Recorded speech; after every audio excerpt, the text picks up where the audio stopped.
कल स्थानीय निकायों के चुनाव की घोषणा हुई। कल ही हमने नगरीय निकायों और पंचायतों के चुनाव परिणाम की तिथि पर आपत्ति व्यक्त की थी।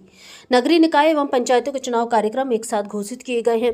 निकायों के परिणाम 15 फरवरी को आएंगे, पंचायतों के परिणाम 18, 21, 24 फरवरी को घोषित होंगे। जब एक साथ चुनाव की अधिसूचना जारी हुई है, आचार संहिता एक साथ लगी है, पंचायतों एवं निकायों के परिणाम एक साथ घोषित होना चाहिए। अमूमन निर्वाचन आयोग अलग अलग राज्यों के चुनाव कार्यक्रम जब भी घोषित करता है तो भले मतदान अलग अलग तिथि पर हो, परिणाम एक साथ ही आते हैं। इस संबंध में हमने प्रदेश निर्वाचन पदाधिकारी को पत्र लिखा है, कांग्रेस की तरफ से आपत्ति दर्ज कराई है।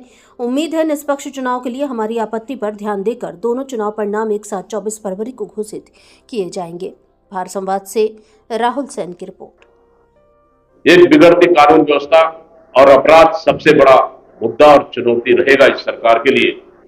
तो इस तरह से इन सब मुद्दों को लेकर हम जनता के बीच में जाएंगे और हम मजबूती के साथ नगरीय निकाय और पंचायत चुनाव हम लोग लड़ेंगे। इसकी तैयारियां कांग्रेस पार्टी ने पूरी कर ली है और लगातार इसके लिए तैयारियां कांग्रेस पार्टी कर रही है। आवास देने का वादा करने वाली सरकार नगरीय निकाय क्षेत्रों में जाएंगे। अभी तक साल भर में एक भी आवास स्वीकृति नहीं हो पाया है, एक भी आवास नहीं बन पाया है। सरकार की सबसे बड़ी विफलता है। शहरी क्षेत्रों के लिए कोई भी काम नहीं हुआ एक साल में, बल्कि हमारी सरकार ने जो फंड शहरी क्षेत्रों के विकास के लिए दिया था उस फंड को वापस लेने का काम ये सरकार किया है और शहरी क्षेत्रों का विकास को पूरी तरह से इस सरकार ने रोक दिया, विकास को अवरुद्ध कर दिया। इसी तरह से कि भाजपा का घोषणा पत्र में 500 रुपए में सिलेंडर देने का वादा करने वाली अभी तक साल भर हो चुका है, एक भी सिलेंडर नहीं दे पाया। हम जनता जाके पूछेंगे इन मुद्दों को सिलेंडर मिला कि नहीं मिला, ये भी सबसे बड़ा हमारा मुद्दा रहेगा। और शहरी क्षेत्रों में, ग्रामीण क्षेत्रों में जो हमारी सरकार ने जब जमीन की रजिस्ट्री की गाइडलाइन में 30% छूट का प्रावधान रखा था ताकि मध्यम और गरीब परिवार को इसका लाभ मिल सके, लेकिन सरकार आते साथ ही 30% जमीन की रजिस्ट्री शुल्क को इन्होंने खत्म कर दिया और गरीब और मध्यम परिवार को कहीं न कहीं उनको बोझ डालने का काम इस सरकार ने किया है। यह भी सबसे बड़ा मुद्दा हमारे लिए रहेगा।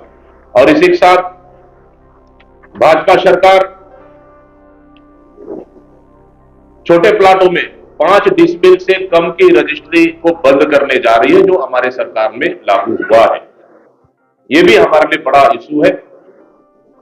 और आपको तो पता है, एक साल में जो हमारी बिजली बिल आप योजना थी उसको इन्होंने बंद कर दिया और आज बिजली बिल जो पहले की तुलना में 2 गुना ज्यादा बिल पटाना पड़ रहा है उपभोक्ताओं को। बिजली बिल इस सरकार ने आते साथ ही महंगा कर दिया, ये हमारा बड़ा इशू रहेगा। रेत के दाम 6 गुना बढ़ गए, सीमेंट की कीमत 5 बार बढ़ चुका है अभी तक का लगातार। भारतीय जनता पार्टी के नेता, पूर्व सांसद, पूर्व मंत्री, उनके लोग ही विरोध कर रहे हैं, लेकिन सरकार सुनने को तैयार नहीं है।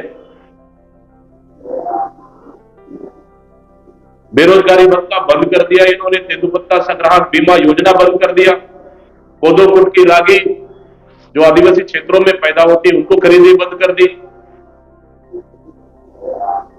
इस तरह से, और सबसे बड़ा अंतिम और बड़ा मुद्दा हमारा कानून व्यवस्था।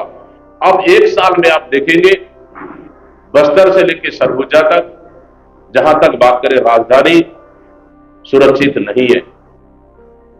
गैंगस्टर, आउट ऑफ स्टेट के गैंगस्टर यहां पैर पसार चुके, अपराधियों का मनोबल बढ़ चुका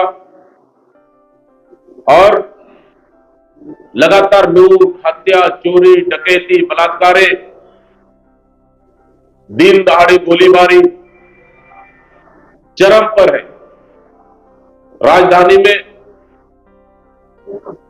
हर दूसरे दिन हत्याएं हो रही है, चाकूबाजी आम हो चुकी है, महिलाएं सुरक्षित नहीं है, बढ़ती अपराध चरम पर है और अपराध को रोकने में सरकार पूरी तरह से विफल हो चुकी है और इस प्रदेश में